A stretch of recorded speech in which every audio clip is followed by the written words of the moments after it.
Guilty. It was a quick verdict this morning in Aurora's ice cream shop crash that killed 3 people, including a little boy. Hello, everyone, and thank you for joining us. I'm Gary Shapiro. It took a jury in Arapahoe County less than 4 hours to decide the fate of Francis Hernandez.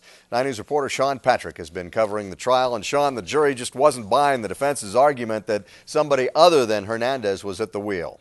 You really got the idea, Gary, that they did make up their minds. The fact that they deliberated for such a short time, and we saw them walk out of here yesterday afternoon, and it's hard to read their minds, obviously, but they look like they really had a decision made then. They looked relaxed and left even before 5 o'clock yesterday afternoon. All 18 charges, guilty on all 18 charges. There was a 19th charge. That's part of a discussion now that relates to driving without a license. It's important because this could be part of a habitual offender we're looking at here, because he has prior arrests, and this means could see more prison time depending on what happens with that charge. Now, this all goes back to September of 2008, September 4th, 2008, and Hernandez found guilty, convicted of a collision that ended up killing 3 people, including a toddler. Now, the defense tried to argue that someone else was driving that vehicle because of a witness description saying that they saw someone else in the vehicle, and they tried to use that argument, but as you said, jurors obviously weren't convinced of that. Also, the defense tried to pinpoint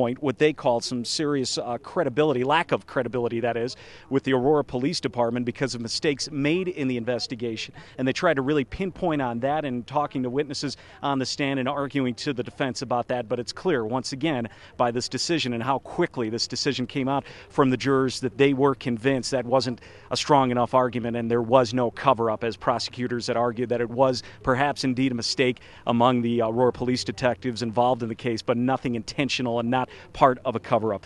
Looking at jurors here of 6 men and 6 women who helped make this decision, there was heavy security in that room. We counted in all 11 deputies surrounding the room, their eyes glued on Hernandez as he even sat with shackles under the table there next to his attorneys, but there was a strong security presence. But again, guilty on all 18 charges, less than 4 hours to make that decision for the jurors in this case. Now moving forward to see how much prison time he'll be facing.